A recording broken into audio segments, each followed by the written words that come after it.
Good afternoon. Can you hear me? Or good afternoon. Okay, if I'm not getting a response back, that means the lunch was pretty good, that's for sure. Right. So we'll start with session B. I know it's quite a busy day today. While they have fixed up the slides actually. So the session that we have is challenges of managing public debt in a small nation. Whenever we often hear stories of natural disasters which can impact small nations, not only just island nations in the Pacific and Indian Ocean, but also smaller other small nations. Given the small population base and limited access to finance and investors, the impact can be quite crippling on government finances and the economy more broadly, and can last for many years. So it's not a short-term challenge that they face. So there are some unique challenges that debt managers face in small nations. And today we have a number of countries represented over here who will share their experience. We have Abdullah Ali, who was formerly Director General of Ministry of Finance in the Resource Mobilization and Debt Management Division from Maldives. And following him, Mr. Lexan Dorji, Director General, Department of Macroeconomic Affairs, will share the experience of Bhutan. We are also fortunate that Ms. Farida Nazreen, Additional Secretary, Foreign Aid, Budget and Accounting from Economic Relations Division, will also share the experience. Of course, Bangladesh is not a small nation, but they've gone through some challenges before, so there'll be some learning for the smaller nation what they can do. On my left over here is Mr. Mansoforia, Director, Department of Debt Management, who will also share some of the challenges that they faced before. Of course, now they are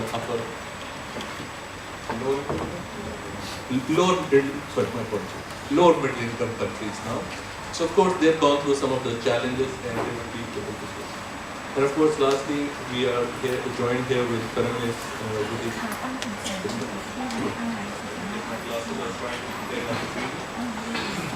Mr. Paramis Vuditor Metiraks, who is the President of Neighboring Countries Economic Development Cooperation Agency for Public Organization. And this would be interesting for us to see how Thailand is helping some of the smaller nations around. Without further ado, I'll now call on Abdullah Ali to start his presentation.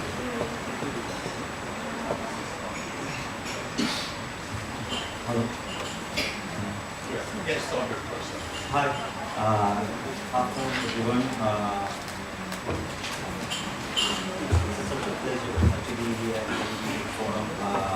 I've been here a few times, and also I would like to take this opportunity to thank ADB for extending their invitation and also for the warm hospitality from the Thai Ministry of Finance, specifically. Deepak, I have a quick question. I feel really small being here compared to the other countries because I see a few much larger countries. But anyway, I'll try to make my presentation fairly short and simple. So I hope I have 15 minutes. Yes. 15 minutes. Okay. And after a heavy lunch, so maybe it might be very difficult to keep your eyes awake, but I'll try my level best. So without further ado, I will take into my presentation and I will go through key features of small island nations, key legislations for public debt management in Maldives, and institutional setup, specifically in Maldives, and recent development in terms of debt management, and key challenges in conclusion. And before I start, I would like to agree with Deepak. Yes, the theme of this session is natural disasters could have a huge impact on countries, specifically fiscal risks as well as debt management. So I will try to touch base whenever it's relevant in case of Maldives and few other countries as well. So key features of small island economies or small nations include frequent natural disaster, exposure to international price fluctuations and other external shocks, very volatile growth, and these economies of scale, high cost of delivery, this is particularly relevant to Maldives. because we live in 188 islands out of 1,200 islands. So this economic scale is very relevant to us.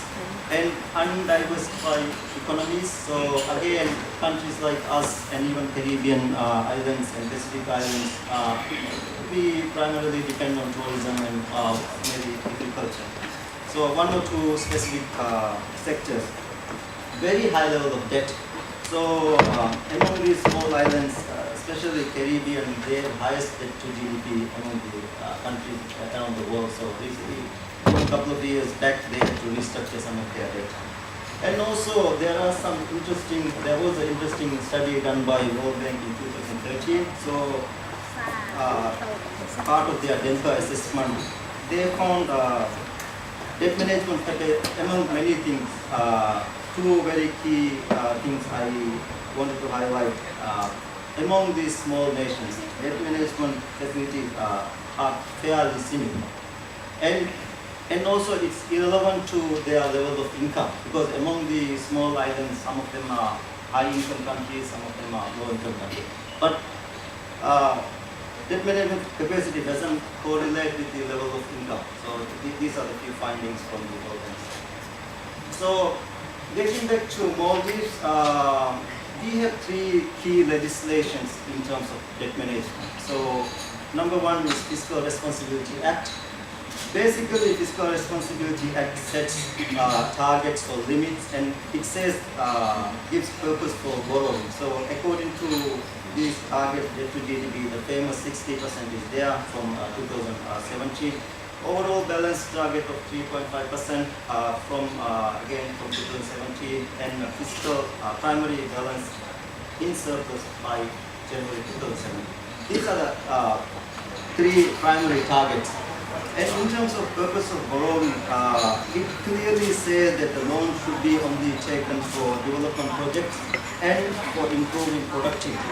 So those are the three targets from the Fiscal Responsibility Act. So the other piece of legislation is Public Finance Act. So basically, Public Finance Act outlines legal requirement and procedure to borrow whenever government needs to take a loan. The final piece of legislation is Decentralization Act. This act gives local councils authority to borrow. But this has been something which has not been practiced in the Maldives. So Ministry of Finance so far has been successful not to implement this legislation. There are various reasons, because if we have 188 councils, more than that, if all of them started to borrow, so this could be a nightmare.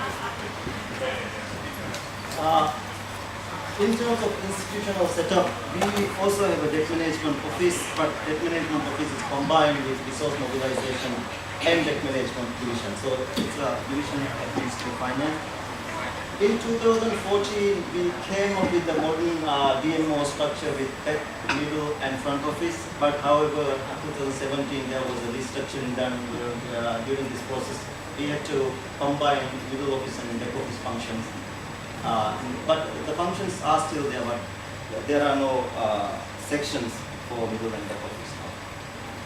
And it's a very fragmented debt management function within the government. There are 4 divisions within the ministry which involves in debt management and plus central debt. And our debt management office, we do slightly, I don't know, maybe that might be something I would like to hear from other countries as well. We do spend a lot of our time in terms of project management and mission coordinations, because we do get more than 100 missions per year. So that takes quite a bit of our time. So it's a fairly small structure. I think, but even now, division would have 12 to 15 members at most. So.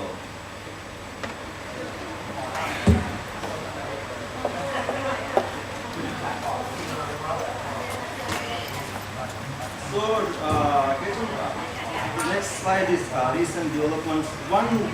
One very good thing which happened with the Fiscal Responsibility Act in 2014 is since then, government has not monetized from the central bank, so which is one key element of the fiscal responsibility. And from 2015, the ministry has submitted a debt management strategy to the parliament since 2015 as per the Fiscal Responsibility Act. And also quarterly debt bulletins and annual debt reviews are prepared, but these are only circulated internally. This morning we briefly discussed how shallow our domestic debt markets are. We discussed that we have only short-term instrument. In Maldives, we started bond issuance program with the pension fund 2015, but that program was concluded in 2017. So we managed to convert one lot of 1 year T-bills into 5 to 8 years treasury bonds. And also another recent development is 2017 ministry formulated a cash flow forecasting committee. This committee meets weekly. This has been very critical to make timely debt payments. And again, 2017 was 1 year which we had a lot of good and bad things. We came up with a guarantee scheme where private sector and SOEs are eligible to get the government guarantees as long as they for the projects for in tourism, housing, and other critical infrastructure projects. And last not least, also we went to international debt market in 2017. We have issued 200 million sovereign bond. But later, that was done in May to 2017, and later December 2017, we again went to the international market and debt issuance of another 15 million. And 2018 also we have gone to international market again. We have issued another bond of 100 million, but this was privately placed with Abu Dhabi International Fund, Abu Dhabi Development Fund. So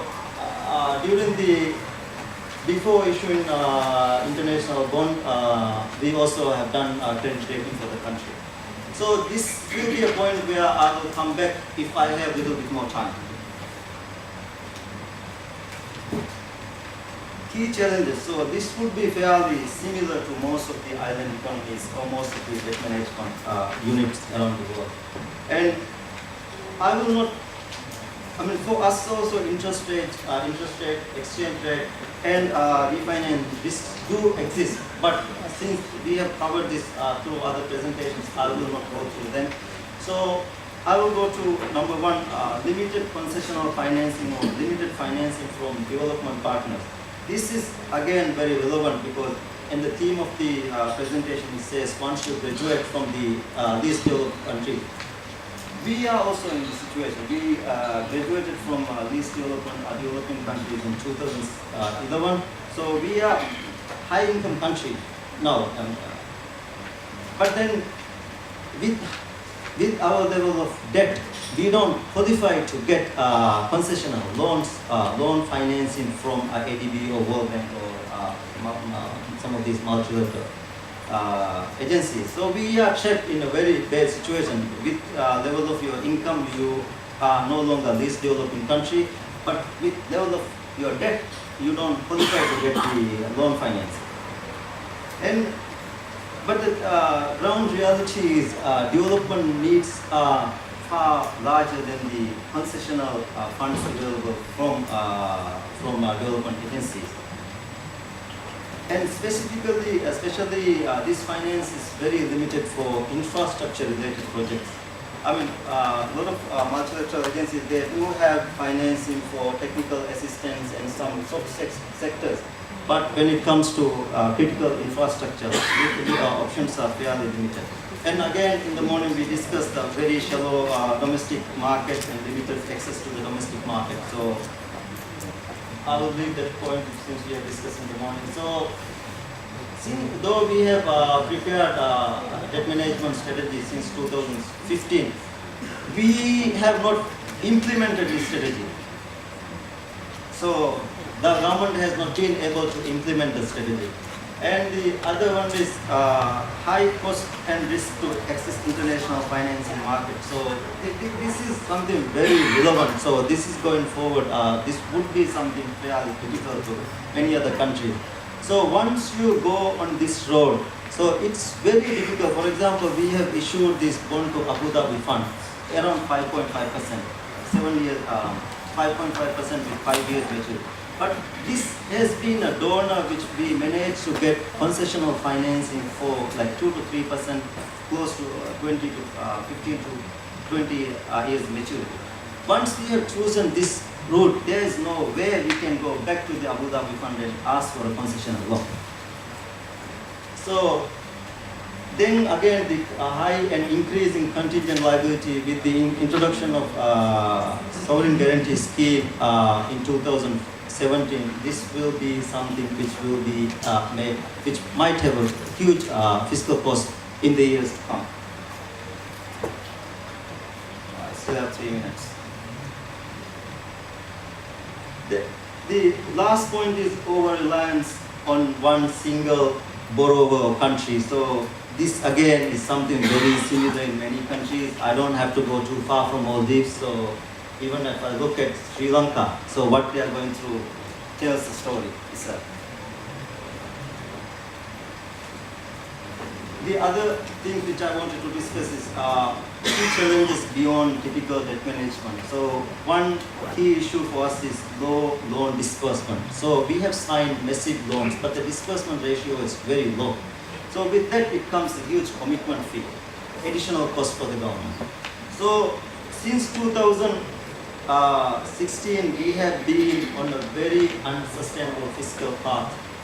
This is again something related to natural disasters. So we were hit by tsunami in 2004. We were very well run economy in terms of fiscal discipline before 2004. So our debt to GDP by then was close to 25%. So we managed to have even budget surplus. But today we are in a budget deficit, and our debt to GDP by end of the year will be close to 70%. Then the last one, capacity building and retention. This is again a very common issue, but I wanted to highlight here. So now we are going into a lot of commercial loans. We have built institutional capacity in the ministry, but I'm not really convinced whether we have the institutional capacity to negotiate these high levels of commercial loans. So because we are used to have these conventional loans from ADB, World Bank, so which is something you can sign even without reading the loan. It's fairly standard loan agreement. But commercial loans, fairly tricky. And the last one, political influence, this is also there because I mentioned one of my slides that there was a restructuring which took place in 2017. I don't see any technical merit to combine two sections of the ministry. And also, sometimes we have seen that even in terms of finding the most ideal lender, so these decisions are taken at a very high level. So you don't get the chance to shop around and find the most ideal lender. So my concluding remarks.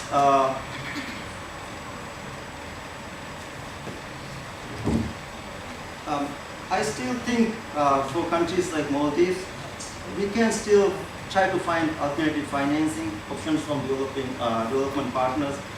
There are development policy loans. There are recent development banks such as AIIB, Green Climate Fund. There are avenue for other options as well. And also, when you start a large infrastructure project, it's critical to have full funding because we have seen not only in Maldives where you start a project with a half of funding, so where halfway through you know that you don't have the full funding for the project. And again, I think fiscal discipline is critical, and disaster preparedness is also a crucial element. So we went through something very simple in 2014 in Maldives. So a simple accident which happened in Malé let us cut out water for 7 days.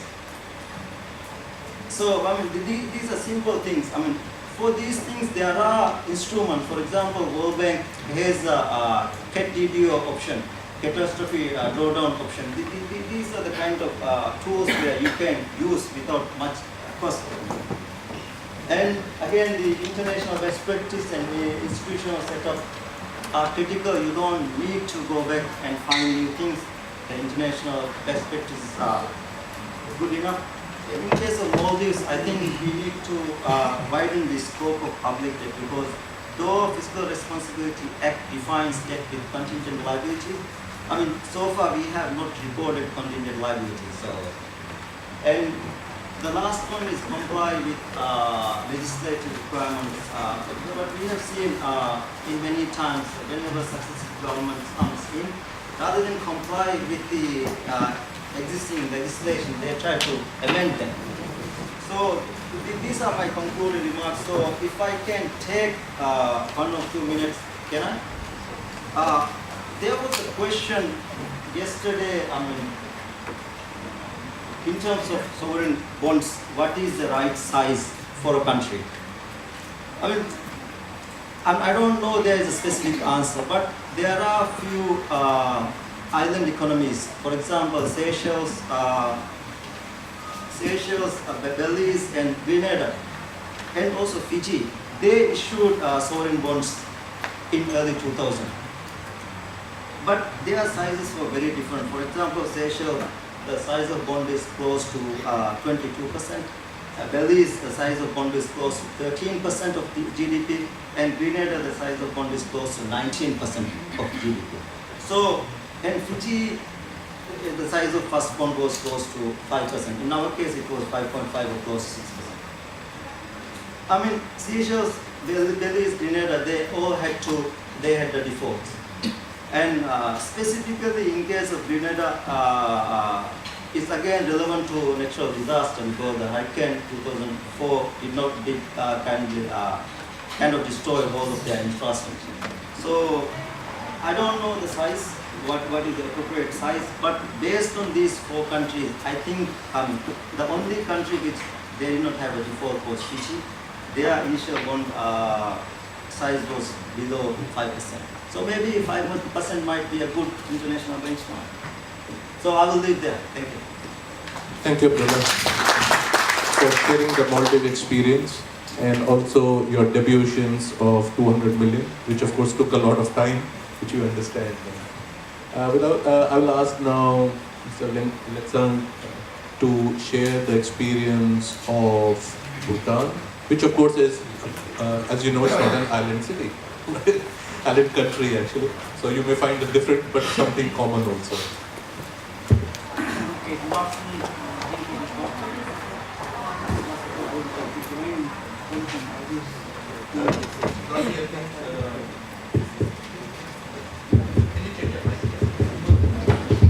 good afternoon. Okay, thank you. Can you hear? Good afternoon, Deepak. Can you hear? Good afternoon. I would like to join my colleague from Maldives in thanking ADB and Minister of Finance Thailand for extending the invitation for us, and also included us in the as a resource person to share the experience and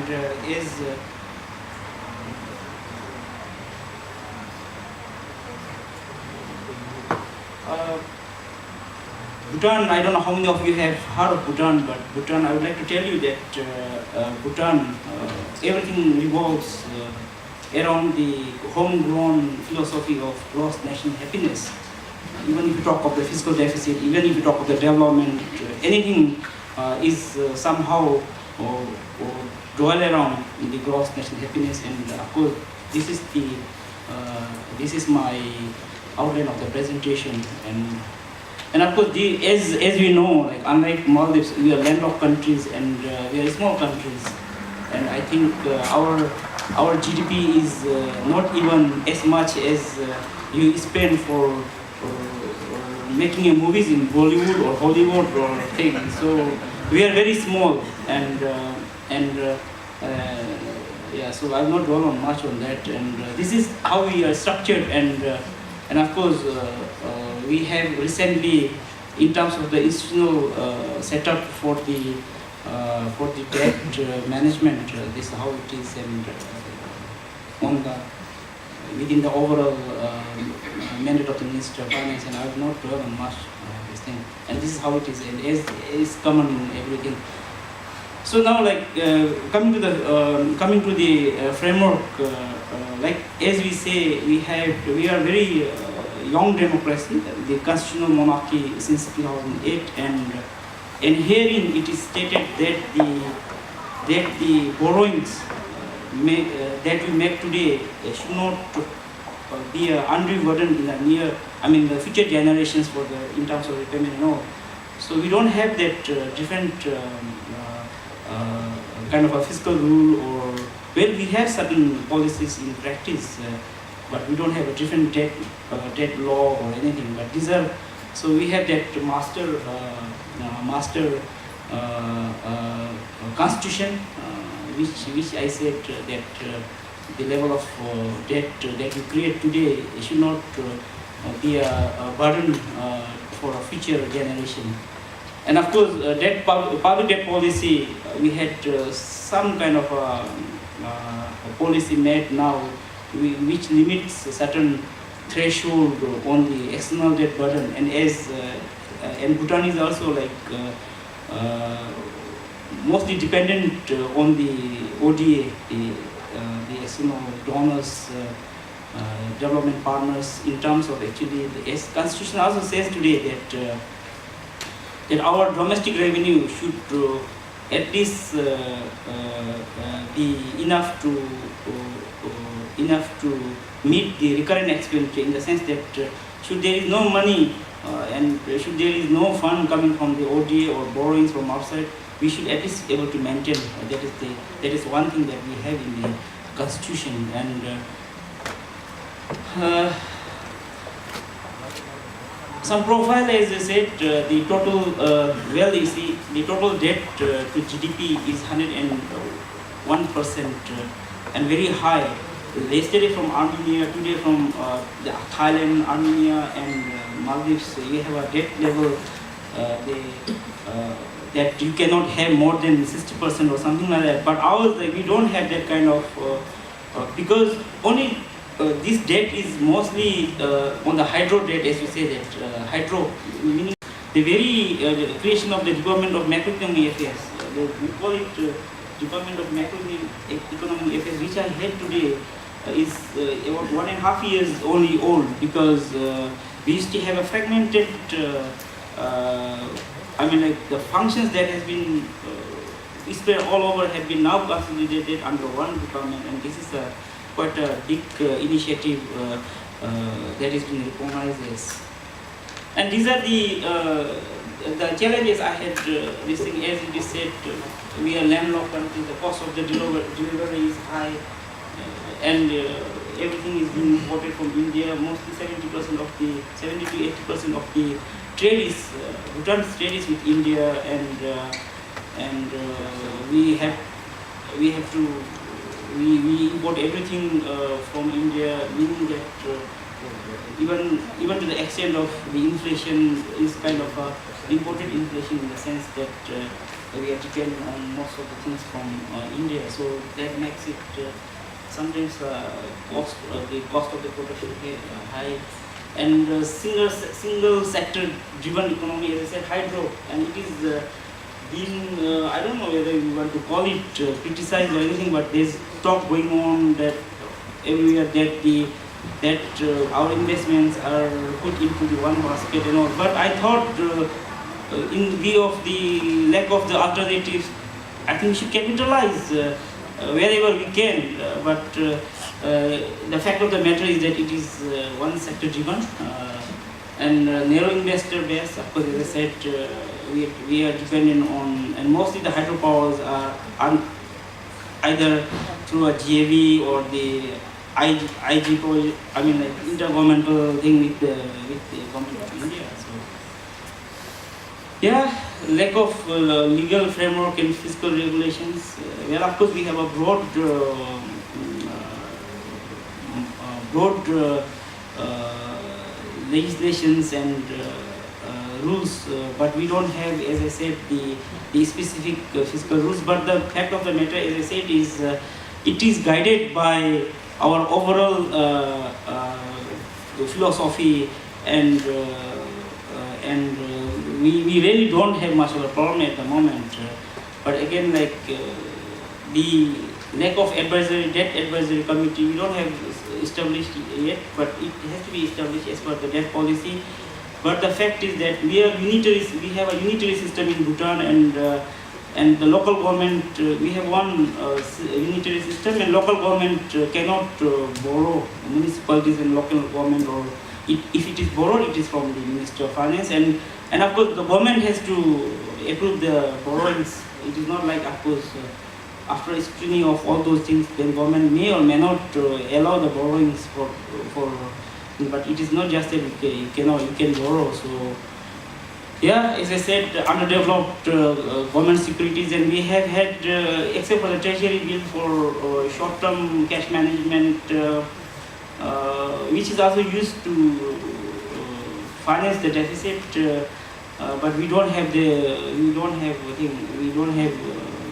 issued, and of course, in the past we have issued one or two bonds that also under a direct placement to buy the, of course, we say Dhukia, that's called the airlines under state corporation has borrowed with the interest subsidy from the government, so through the issuance of the bonds, that also direct placement. Here, revenue structure, uncertain revenue. There's a issue there, and fragmentation of the debt management as it is now. That debt function has been like suppose even today, like hydropower projects. We are saying when you talk of negotiation, when you talk of developing all these things, it is the other ministries, Ministry of Hydropower, you can say Ministry of Economic Affairs. Actually, these are like kind of a trade and industries here. And agriculture, for instance, IFAR loan and all these things is being processed and negotiated by the Ministry of Agriculture. And the other loan from the multilateral donors, it is Ministry of Finance. So this kind of fragmentation thing, So of course, in terms of organization challenges, like as I said, we are new, and of course we have from the structures, as I said, we are trying to put all in three front decks, middle decks, and all this, but still the turnover of the staff is very high, and though new, it has become very high. So a lot of things, and of course challenges, as I have already mentioned, like we are also now we'll be graduating, in the process of graduating, in fact, and by 2021 we are supposed to graduate, but now we are talking of that we will be graduated by 2023. So that entails to the unavailability of the constitutional borrowings and things like that. So and we are as alternative finance and alternative to this domestic market, and we are looking at PPP also. Under that, and of course these are I have been shown the signal that I have limited time, so so these are ongoing, and this is the roadmap. As I said, we will continue to work harder, and I hope when we graduate. We'll have developed, and next time I guess if the opportunity is provided, next time you'll hear from Bhutan that we have developed the bond market, we had all this. So in the interest of the time, I would like to end my presentation here, and thank you very much once again for all the opportunities to listen to me. Thank you, Mr. Lakshan Dorji, for sharing the experience. I know you're worried about graduating to lower middle income countries, but you can hold some support basically from Ms. Farida Nazreen. Bangladesh went through it, and of course Cambodia. So I think you'll find there is company for you to see what is coming your way.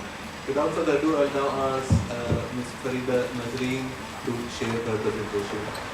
Ms. Naseem, you have about 15 minutes. Thank you very much. I'd like to thanks before start my presentation. Assalamu alaikum. Ramadan Mubarak, good afternoon, and I think today is the last day of Ramadan here, and tomorrow will be the Eid day, Eid al-Fitr day, so I would like to give my gratitude for Eid day, Eid Mubarak. I would also like to thank ADB for inviting me here as a presenter, and also thanks to Finance Ministry of Thailand for their very nice and beautiful hospitality. I am assigned to present on LDC challenges for the debt managers and its possible solution through integrated information system.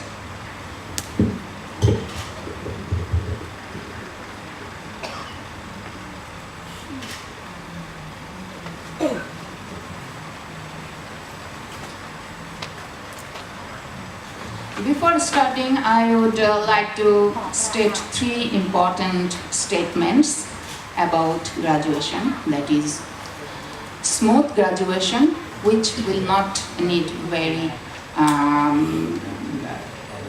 effective efforts. It will automatically take its own place. And number two, graduation with momentum. Here, some efforts need to be involved. And the third one is graduation with sustainable development. Here I would like to draw your attention because here some activities need to be put for sustaining the economic development. Graduation is a signpost.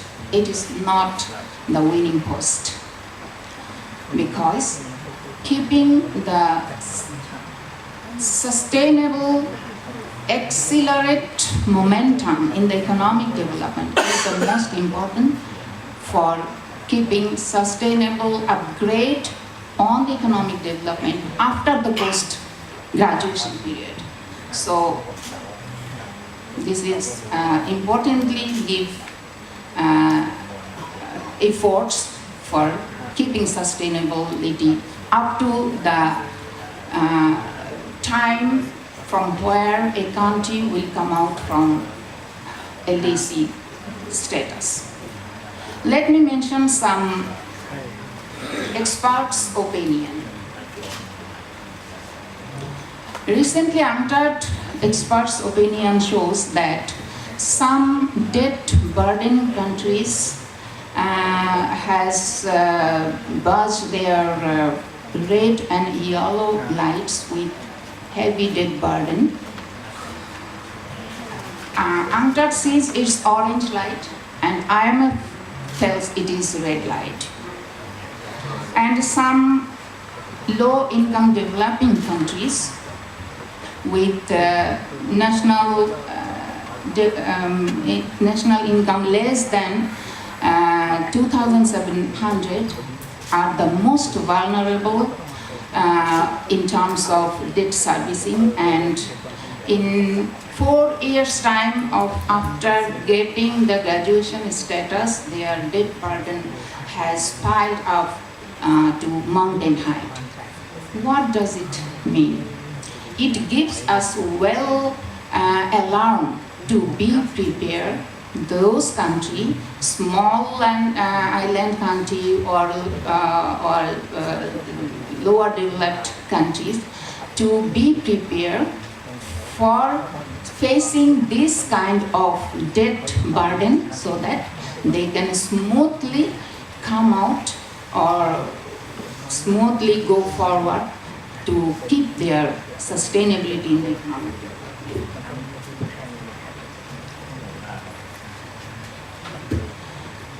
Now I'd like to tell about Bangladesh's status.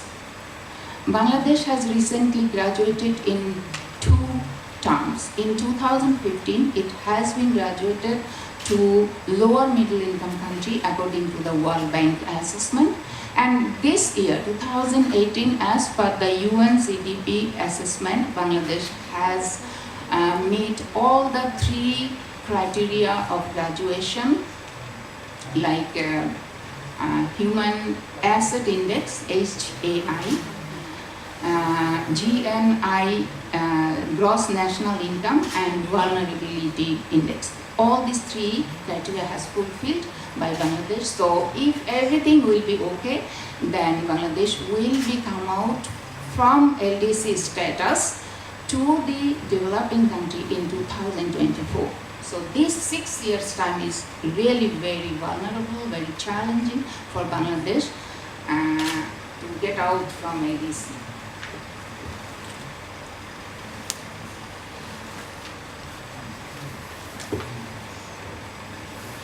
Our country experienced significant economic development, and for last 3 years, our GDP growth has more than 7%. Our per capita income for last 5 years, 955 to it has increased to $1,610 in 2017.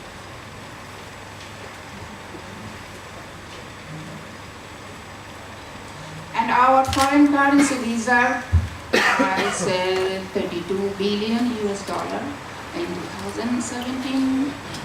Gross domestic product ranking 33. And if we look at our external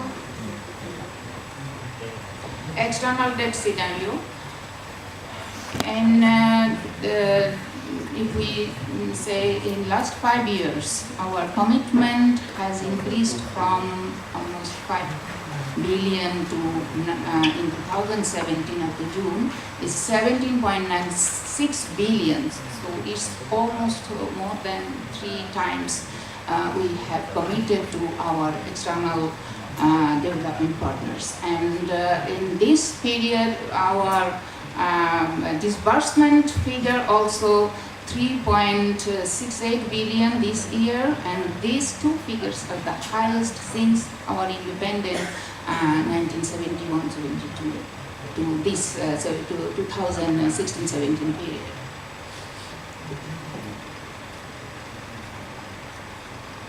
But we have some challenges also. Challenges in debt management criteria. In the debt management, we have 3 major challenges. What is that? Lack of real-time data from the development partners. Our development partners, whatever they disperse into the public channel and into the private channel and to the NGO, all the figures what we have received, that's not complete. So this is a challenge to get the actual figure from the development partners. And the lack of updated figures from the project implementers authority, that is the project director or project manager, whatever they have received from the development partners, that figure also lacking.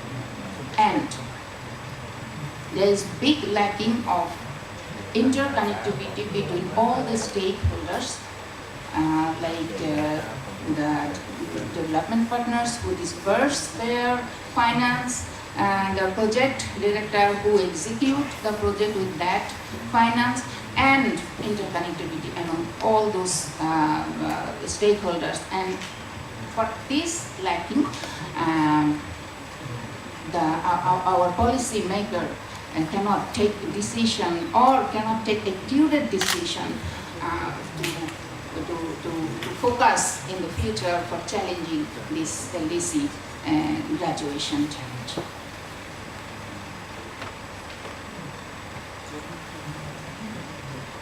Now, our present information system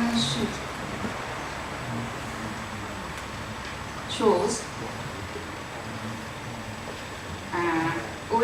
we have two major systems now running. One is debt management and financial analysis system, that is DMFAS, you all know this name, developed by UNCTAD, which is produce or managed the debt related all data, not borrowing data. And another software aims aid information management system, which has developed by our finance ministry, but that is the platform for development partners. They input their disbursement data, whatever they have inflow into Bangladesh. But these two software are not enough for total debt management, because debt management includes borrowing figure also.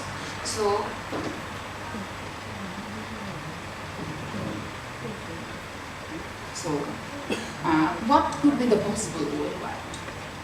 The possible way out could be if all these stakeholders can be bring into one platform where all the data, information about debt management, aid management can be incorporated into one single platform.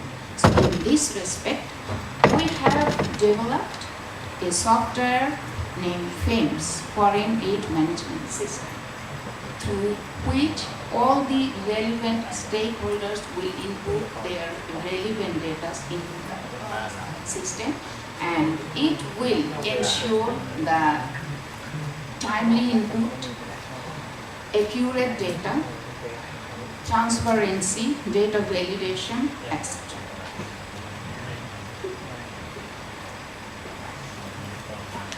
Now, what it will give, the usefulness of fund, usefulness of this FAMES software will give real-time data through which every stakeholder's policymaker can get from a single platform the actual disbursement, real-time data, and can be able to take their decision in the policy-making process. And aid flow and utilization can be captured at the same time. Effective data validation process will be streamlined, then reduce the risk of errors. Efficient monitoring system can be ensured. And accountability of project director, means the implementing authority, line ministry, all will be ensured.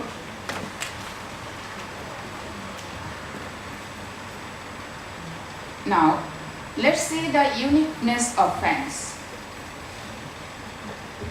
DMFAS is for debt accumulation system.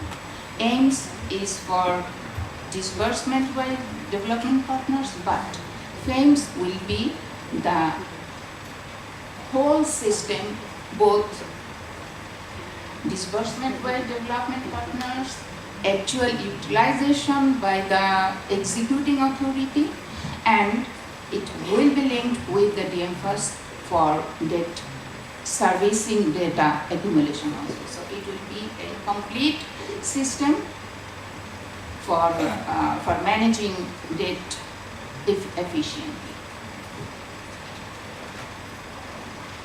Now, the criticalness of FAMES. Let's see. Bangladesh is now transition stage because it has already received the status of LDC graduation.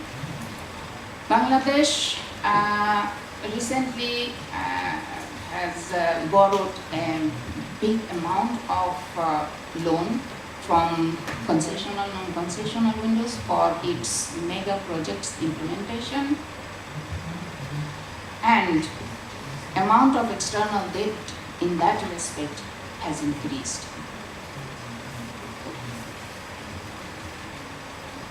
And on the other hand, the cost of borrowing also increased because of shifting from LDC to its developing criteria. Development partners has changed their terms and conditions also. So an efficient utilization is still questionable. Transparency and accountability is also a very important aspect for finance management. So funds will play an agent to meet up all these challenges. I'm already at the end of my presentation. So what could be the way forward? Increasing cost of borrowing, changing environment of development partners allowed us to bring all the data into a systemic and structured form. So in this respect, these firms will play a very important role to face our upcoming graduation challenges. I would like to recommend a few points as cost of borrowing will be increased and some country need to be borrow more from the non-concessional windows.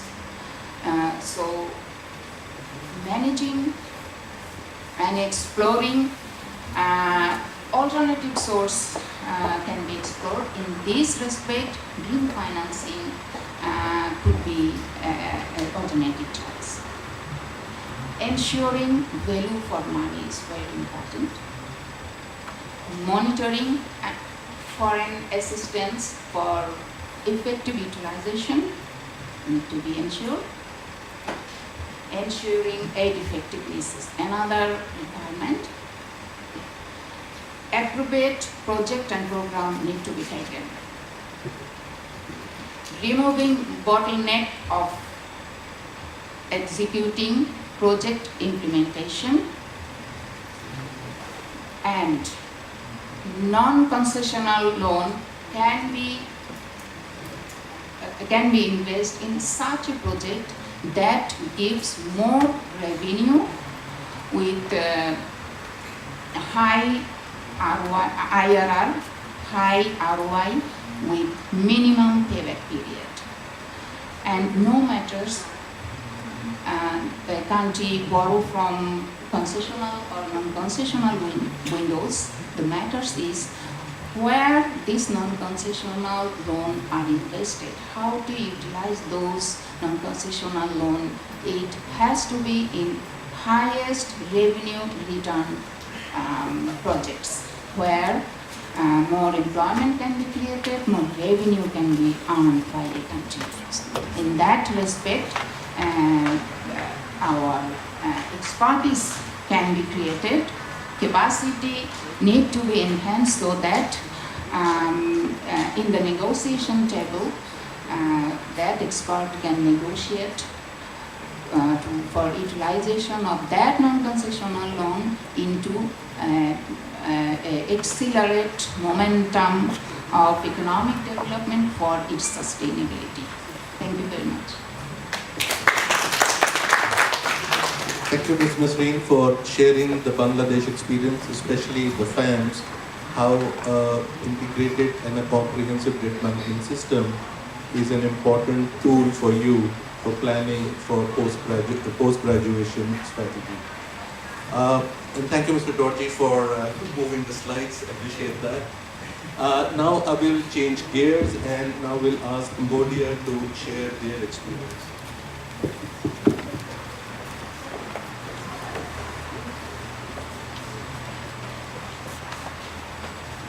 Good afternoon, everyone.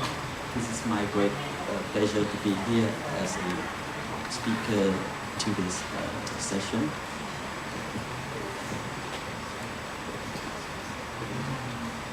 So let me start by express my sincere thanks to the Asian Development Bank as well as the Ministry of Finance of the Kingdom of Thailand for this opportunity. So due to the time being, let me try to be brief, and I understood that the time will be the challenge as well. So I try to be brief and limit the scope of my presentation. So basically, I will cover the 5 points. First of all, I would like to show you the overview of the Cambodia's economy as well as the public debt management area especially. Then I will go through the major events in our public debt management history and the achievements. Then I will go through the challenges and come up with the policy measure to overcome those challenges. So, slides please. So Cambodia, as I think we are in the same stage with the Bangladesh. We just graduated from the low income to lower middle income countries in 2016. Our GDP growth, average GDP growth is roughly 7%. And based on the IMF and World Bank assessment, Cambodia is classified as the medium performance in terms of debt sustainability. And our debt to GDP is still very low compared to the threshold set by the bank and the fund. In terms of, in nominal term, we are at 30%, sorry, and 23% in terms of present value compared to the threshold 55% for the public debt and 40% for the external debt. Actually, our debt is, as you can see here, is almost 100% external and concessional loan, highly concessional loan. We have small portion of domestic debt, but it was the non-tradable bond that the government issued to recapitalize the state-owned insurance company. So it's very small amount. So we do not provide government credit guarantee, but actually the payment guarantee has been practiced for the PPP project. So actually mostly the power sector project.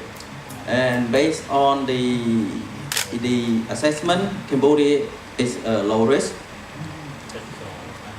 And our total debt outstanding so far is around 6.7 billion US dollar. I think it's small. And here is, you can see the breakdown by the currencies. Cambodia is highly dollarized economy, so we prefer US dollar loan. That's why as you can see here, US dollar is the major currency in our debt portfolios. But now the situation is changed, I think, because we start borrowing from other bilateral creditors such as Chinese yuan, Japanese yen, and Korean won. So next slide, please.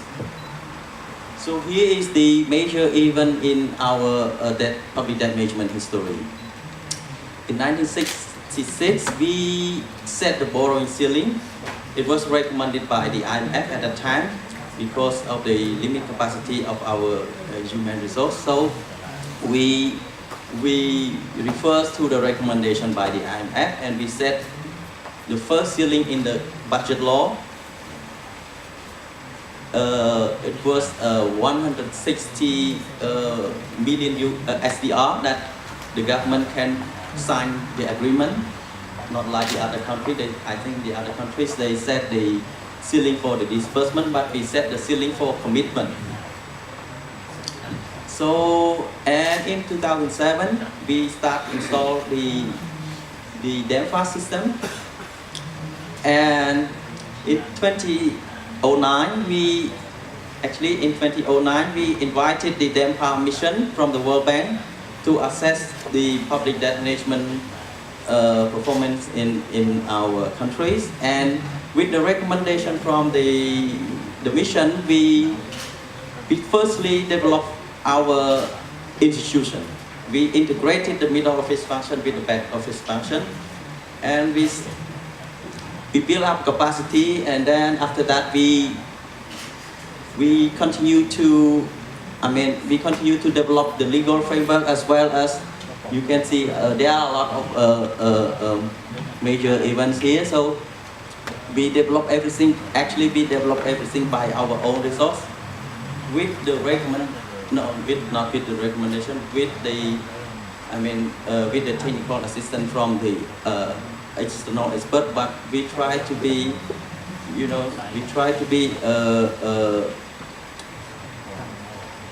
try to own the process by ourselves. Next slide, please. So, with those major achievements, so based on the ADB and the World Bank and IMF assessment, this is I quoted from the CPA by the Country Performance Assessment and the CPIA done by the World Bank and the IMF. And actually, as you can see here, since 2012 we got 5 score compared to the maximum score of 6. So this is our achievement. But based on the World Bank, I think they are very hard to get the score. So just 4.5 compared to the maximum score. But compared to the regional countries, we are one above. The regional average is 4.08, as I remember correctly. So here are our key challenges. I will try to be focused on the public debt management area. Cambodia, we are not facing the heavily natural resources like the other countries, the island countries. So in terms of public debt management, as you can see, 100% of our debt is in foreign currency. So we are facing a forex risk. But US dollar is not a major risk for us. So we basically now focus on the 3 major currencies: Chinese yuan, Japanese yen, and Korean won. And we also have the interest rate risk, but based on our negotiations so far, we try to fix. We try to swap from floating to fixed. So we signed the MOU with them. So if the interest rate goes about 2% per annum, then we will not disperse. And they also set the floor 0.25%. So we cannot go above or below this range. And as you can see here, we do not have domestic debt market yet. So we have very limited option on the source of financing. We 100% rely on the concessional loan, external concessional loan. And domestic debt market is still premature for us. We need to do a lot of things in terms of legal framework and institution, and also the capacity. And the main challenge for us also is the contingent liabilities from the PPP project. There was a dozen of the PPP, unsolicited PPP project in the power sector that the government provide the guarantee. And we understand that this is the major risk for us. Even so far, there is no contingent liability materialized. But we understand this challenge. We invited the fund to come and assist us in assessing those risks. And of course, PPP is new things for us, so we have a limited capacity in this area, basically, and in terms of risk assessment as well. And next slide, please. And I think this is my last slide. And cost and risk analysis needs to be done. Before negotiating the loan, before we accepting any loans come from the creditors, we have to do very comprehensive cost and risk analysis. That is what we are doing so far. As I said earlier, we have to limit the borrowing currency, basically these three major currencies. We need also to strengthen our foreign reserve management by sharing we share in terms of coordination with the central bank, we share the data or the information in advance to them so they can understand very well the needs of the currency to pay back to the creditors. And we still put cap on floating rate loan. So far we also, because as you can see, our debt level is still much below the threshold, so we receive a lot of offer from the new creditors. So they try to offer us a floating rate loan, but we experienced with the AFD, French AFD, so we try to set the cap and diversify source of financing. For sure, we need to explore more new development partners, and domestic debt markets need to be developed. And in terms of PPP, we have, as my previous slide show, we have recently launched the PPP policy. So far in the PPP policy is the roadmap for the government to improve and enhance the PPP mechanism in Cambodia. So we try to avoid unsolicited proposal. We try to bring everything to the competitive bidding. So far we are drafting the new PPP law as well as the rule and regulation regarding the PPP. The whole we have, and also we prepare the standard operating procedure for the whole PPP project cycle. And of course, this needs to be this will be incorporated in our new debt strategy. We will prepare the new strategy for the next term of the government, 2019 to 2023. So currently we are drafting, and this will be incorporated. This will be incorporated in the new strategy, and we will. Next week we will receive the mission from the bank, and they assist us in reviewing our draft medium-term debt strategy. And of course, my last point is we continue strengthening our institutional and human capacity. I think this is the key for us to get those achievements. And my last point is commitment and capacity needs to be done very first. And I also would like to, because yesterday you also talked about the PPP, and I would like to take this opportunity to maybe request to ADB I mean you have a lot of resources in PPP. Maybe we can have such a capacity building program for the PPP or the risk management, because I think many countries raised this issue yesterday. Thank you. Thank you, Suvera, for sharing the Cambodia experience. You might see somebody flashing a note said 3 minutes, but that would be unfair to the co-host over here. But now we are actually changing gear. Mr. Paramesh Vudi Tornekar will share the experience of how Thailand is actually supporting the neighboring countries. Over to you, sir. Okay, thank you very much. Actually, when the organizer told me a few weeks ago to come and say a few words about our organization today, I look at the session, but what?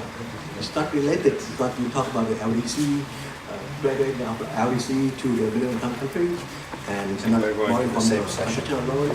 But actually, Thailand at the moment is in the upper middle income countries.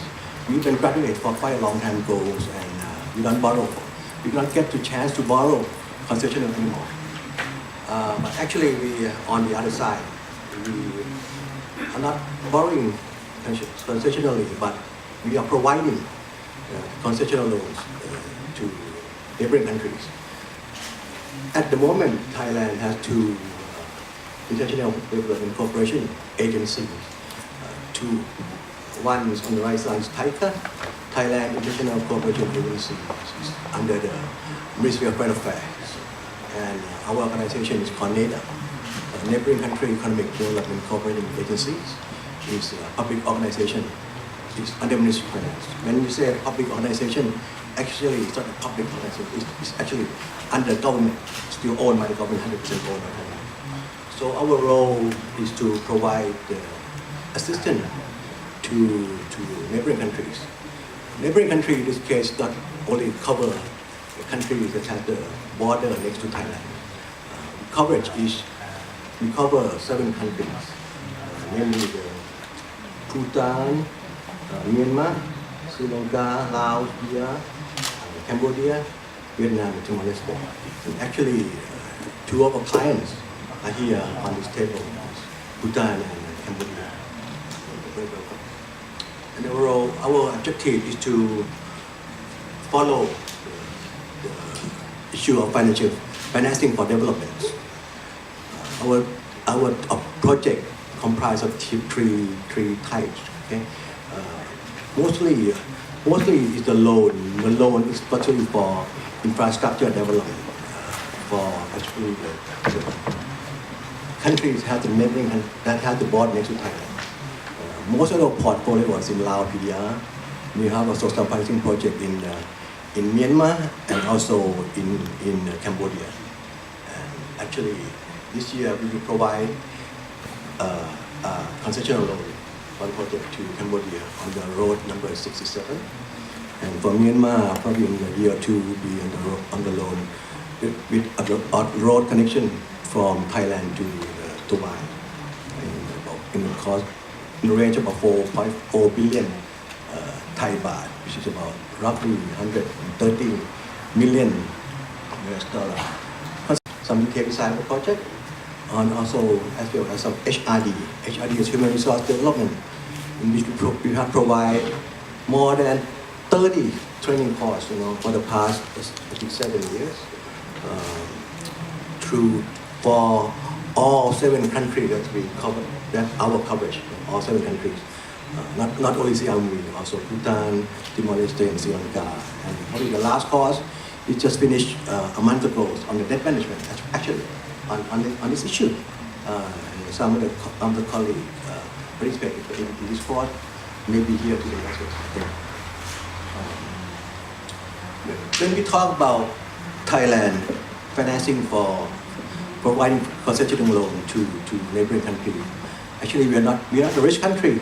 We have been running a budget deficit for more than the past 18 years. I think the financial crisis was in 1997. This year is 2018. So, yeah, almost 20 years already we run budget deficit. And then we also have a lot of debt, not only domestic, also external debt as well. So where we get the money to finance all this concessional lending? For the first 10 years of our organization, the financing of this project comes solely from the budget of the Thai government. But lately, the past 3 or 4 years, because of the constraint in our budgeting system, the government have asked us to borrow from domestically. So we borrow from the domestic market to provide the loans to neighboring countries. The loan that we borrow from domestic market is not concessional. We get a higher rate, for example, 3%, 3.5%, 4%. We borrow from the local financial institutions. Sometimes it's government owned, some commercially owned, and they have to bid for the loan for this project. And we provide concessional loan at 1.5% or 2% or sometimes even less. So the problem is that that's the gap. That's the gap that we borrow higher than lending. So how do we get that support? Sometimes we get the 10 minutes time's up, and we get support, partial support from the budget on the yearly budget for the only the different the difference between the two rates. Okay.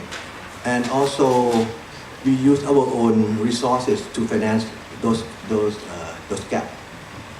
Next slide, please. Next slide. But the problem, not only the rate, we also have the mismatch of the maturity. We lend at the 30 years maturity, sometimes 20 years. But when we borrow from domestic market, usually short, 5 years, maximum 10 years, 10 years maximum. But because of that mismatch in the maturity of these two sides, we are in the new territory. Because this year we will issue the first NEDA bonds. Okay. In the process of submitting to the cabinet for approval, in which I hope get approved within a month or two, and then we try to issue the first NEDA bond in the range of about 1.5 billion baht to pay back all those loans, and make sure that make sure that the loan we borrow on the bond will be longer. We hope that we could issue the 15 years bonds or 20 years bond, so match with the loan lent to neighboring countries. So these are something that I like to explain to you. And so the last slide is some ideas of how to sustain our operation in the future. One of them, at the moment, the capital size of our operation is not that much. It's been depleted because of the budget of the Thai government. So sometimes we ask from the budget from the government, but we don't get that support, fully support. So we have to use our own resources. So the size of capital is important, because sometimes we try to provide assistance to some project, but we don't get enough funding from the government. So we need to have a pool of capital in our system, so that we can use that capital to pay, to disperse the loan at the beginning. And we also need a variety of products. For example, we have a loan at the moment. We borrow from domestically. We also try to issue the bond, and we might have to some other channel of borrowing in the future. So to have a variety of products in our port, and also predictable budgeting from the government. Without predictable budgeting, it's difficult to maintain our operation for a long time. If we get all the support, those trade support, the risk, will be down. So that's I think I'd like to share with you at this moment, and I can entertain any question if you have any question from the floor. Thank you very much. Thank you, Mr. Parmesh, for sharing the experience of NEDA and also the challenges that you are facing. So I think challenges are common across, but of different kinds. We've got about probably 7 minutes left for questions, so I'll ask from the floor if anybody has questions to ask. Please raise your hand and we'll be able to get you a mic. We'll take all the questions first and then. First of all, I want to say my thanks for the presenters. First, and also I've mentioned that as in our country, also in the other countries which has presented their experience, we have a lot of signed loan agreements, but there is a issue, the low rate of disbursements. And for example, in our case, at the end of 2017, we have about $1.8 billion as undisbursed balance under existing loan agreements, which is really huge amount for a small country and with the limitation of fiscal deficit. I want to address my question to development agencies. First of all, ADB, which is presented here. Maybe it is better to concentrate more your attention to the capacity of implementation of the project. Maybe during the feasibility studies, maybe in the enhance monitoring capacity from the development agency, because it is not only issue of the debitor, this is an issue and rating of also of the development agencies, because they are not like usually banks. They need to have other countries for developments. Take the second question. Sorry, it was more of a comment.